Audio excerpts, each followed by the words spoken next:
जब कभी भी हमारे सामने जादू, सहर, काला इल्म ऐसी कोई भी बात की जाती है तो हमारे जहनों में एक चीज़ वाज़ेह उभर के आती है, एक नाम वाज़ेह उभर के आता है, कबाला जादू।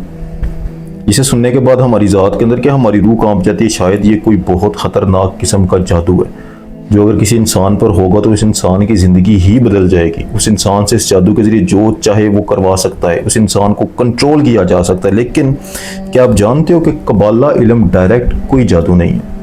आज की वीडियो में दो चीज़ें हम समझने की कोशिश करेंगे। नंबर एक तो ये कबाला इल्म, ये कबाला जादू जिसको हम जानते हैं, जिसको सुन के हम खौफ खाते हैं, हम पर खौफ तारी हो जाता है, ये कबाला इल्म क्या चीज़ है, ये कबाला है क्या। अगर ये कबाला जादू नहीं है तो कबाला के अंदर से जादू अखज़ कैसे हुआ, कैसे ये सारा ट्रैवल करके सदियों की तारीख है इसकी जो यहाँ तक पहुँचा, जो आज लोगों के घरों को उजाड़ रहे हैं, लोगों को मेंटली जो है ना उस पर जादू करके उसको अपने कब्जे में करने की कोशिश की जा रही है। देखो आपने अक्सर सुना होगा ना कि जादूगर मुख्तलिफ शैतानी कुफ्तों के जरिए आपकी ज़िंदगी में असरअंदाज होकर आपसे जो चाहे वो काम करवाने की कोशिश करते हैं, यानी आपकी दिमागी सलाहियत, आपके तवाज़ुन को बिगाड़ के वो काम निकालने की कोशिश करते हैं। तो वो कैसे हुआ, कबाला क्या। और दूसरा ये चीज़ कि अगर कोई बंदा जादू के जरिए आपको कंट्रोल करने की कोशिश कर रहा है, आपसे मन चाहा काम करवाने की कोशिश कर रहा है, तो अल्लाह ताला की ज़ात आपको कैसे आगाह करेगी। तो कुछ 7 साइंस है, ये भी इंशाल्लाह आज की वीडियो में मैं डिस्कस करूंगा। तो सबसे पहले ये समझते हैं कबाला क्या है। देखो कबाला की जब बात की जाती है ना तो ये यहूदियों से ताल्लुक़ रखता है, लेकिन ये कबाला जादू नहीं है। यहूदियों की जो आज से सदियों पुरानी तारीख है ना, उसके अंदर एक कबाला इल्म था। जैसे एक कोई स्पिरिचुअल बुक होती है ना जिसके अंदर एक तस्वुरात मौजूद थे, किस लिहाज से कि वो इन किताबों या इस इल्म के थ्रू खुदा को, कायनात को और इंसान की रूह को समझने की कोशिश करते थे। मतलब कबाला जादू या कबाला इल्म जो है ना, ये एक रिवायत के तौर पर सदियों पहले मौजूद था। यहूदी इसके अंदर मौजूद जो तस्वुरात थे उसको इस्तेमाल करके समझने की कोशिश करते थे रब की जात को, कायनात को और इंसान के अंदर मौजूद सोल को। डायरेक्टली इसका जादू से कोई ताल्लुक नहीं था। लेकिन फिर हुआ क्या कि इसके अंदर एक सदियां गुजरने के बाद ना ये क्रिश्चियन कबाला के अंदर तब्दील हो गया। क्रिश्चियन कबाला क्या है कि क्रिश्चियन लोगों ने या जादूगरों ने क्या किया कि उन लोगों ने इसके अंदर से जो तस्वुरात इसके अंदर मौजूद थे, जो अदद मौजूद थे, जो हरूफ इसके अंदर मौजूद थे, जो इस्मा का यूज था, जो इसके अंदर एक एंगल्स बने हुए थे, उन तमाम को बड़ी बड़ी शैतानी कुव्वतों के साथ जोड़ना शुरू कर दिया। उन्होंने ये समझना शुरू कर दिया कि ये जो हरूफ या अदद या इल्म या तस्वुरात जो कबाला रिवायात के अंदर मौजूद है, इसके जरिए बहुत बड़े काम लिए जा सकते हैं। सिर्फ इसको खुदा को समझने, कायनात को समझने या रूह को समझने के लिए नहीं, बल्कि इसके जरिए हम अपनी जात, अपने नफ्स के बहुत फायदे ले सकते हैं। तो उन्होंने इन तमाम तस्वुरात को ये बड़ी शैतानी ताकतों या बड़ी बड़ी ताकतों के साथ जोड़ना शुरू कर दिया। With the passage of time जब वक्त आगे और गुजरा तो जादूगरों ने अपने जादू को, अपने सहर को इन इस्मा के साथ, इन अदद के साथ आपस में मिला दिया और इस तरीके से उन्होंने कुछ चीज़ें ऐसी बनाई जिसके जरिए वो डायरेक्टली इंसान की ज़ात पर असरअंदाज होते थे। और यूं जब कभी भी हमारे सामने बात की जाती है ना तो बराह रास्त हम सोचते हैं कि कबाला एक जादू है, लेकिन दर हकीकत ये जादू नहीं है। इसकी तारीख अगर उठा के देखो ना तो सबसे पहले जो कबाला था वो एक डिवाइन नॉलेज के तौर पर, एक रिवायत के तौर पर, जिसका मकसद कुछ और था।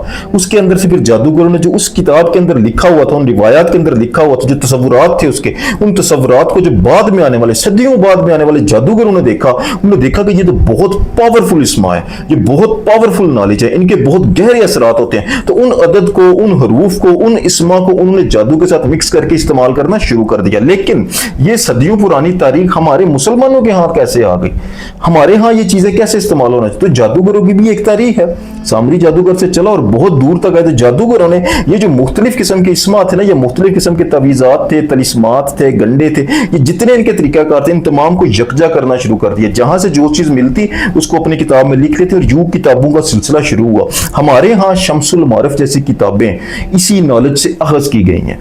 यहाँ पर आपको बहुत से लोग ये कहते हुए नजर आएंगे कि शम्सुल मारिफ एक रूहानी किताब है, एक इल्हामी किताब है, लेकिन हकीकत में इसकी जड़ें जाकर कबाला से मिलती हैं।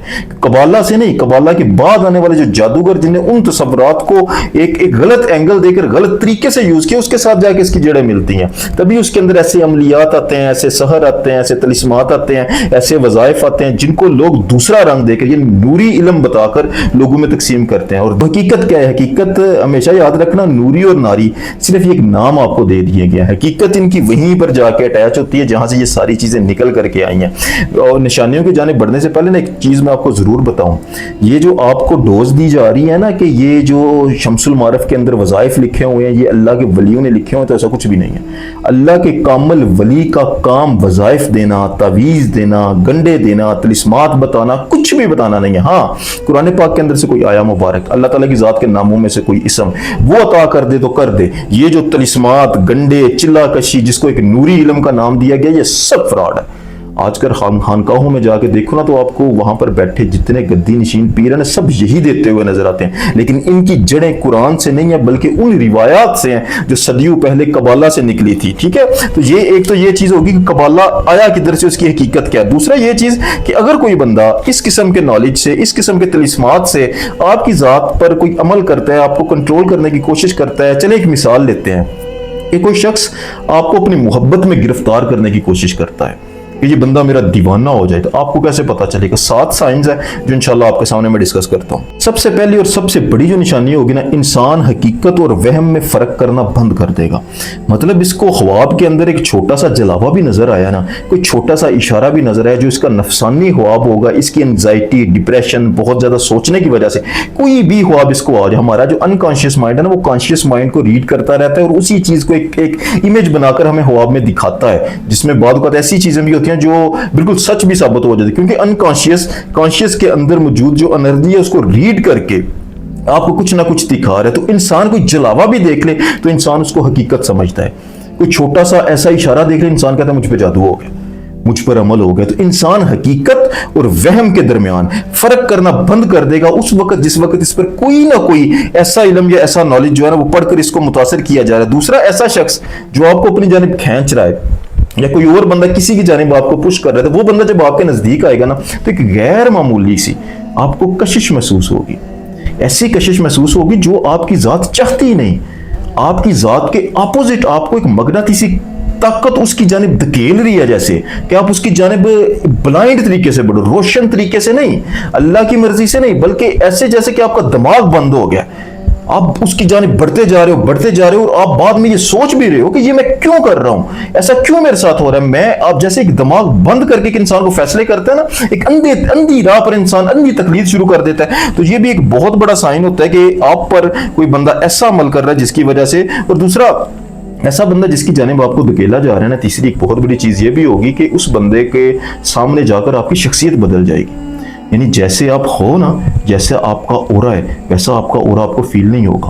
आप उसके सामने जाके आप अपने आप को बहुत कमजोर फील करोगे, क्योंकि उसकी जानिब आपको धकेला गया, पुश किया गया। उसके सामने गए तो आप ऐसे समझ लें कि अंदर से आपका ओरा वीक हो गया, तबाह हो गया। आप बिल्कुल उसके सामने जाके सर नीचे कर दोगे, सर झुका दोगे, जैसे ये कोई मेरा पीर है और मैं इसका मुरीद हूं, इसी के साथ मेरी जिंदगी है, इसी के साथ मेरा सब कुछ है। तो इंसान, ये भी एक बहुत बड़ी निशानी उसके सामने। चौथा, एक और हमेशा याद रखना कि किसी भी शख्स को अगर तुम गैर मामूली अहमियत देना शुरू कर दो, इसके गीत गाना शुरू कर दो बहुत ज्यादा, हालांकि कोई ऐसी वजह नहीं है, आप ऐसे हो ही नहीं, आप उसको जानते नहीं, आपका उसके साथ इतना डीप रिलेशन नहीं है, आप ज्यादा प्रायोरिटी दे रहे हो अपने हर रिश्ते से, अपनी बहन से, अपने भाई से, अपनी वालदैन से, हर शय से बढ़कर तुम उसको प्रायोरिटी दे रहे हो। तो ये भी एक बहुत बड़ा इसका साइन हो सकता है। और पांचवा, एक और चीज बहुत ही जरूरी जो चीज है ना, हमेशा याद रखना कि अल्लाह ताला की ज़ात आपको आगाह जरूर करेगी। कैसे आगाह करेगी? कि बहुत बड़ा साइन है कि वो बंदा जिसकी जानिब तुम्हें धकेला जा रहा है ना, उसका चेहरा तुम्हें ख्वाब में नजर आएगा और आलूदा किस्म का चेहरा नजर आएगा।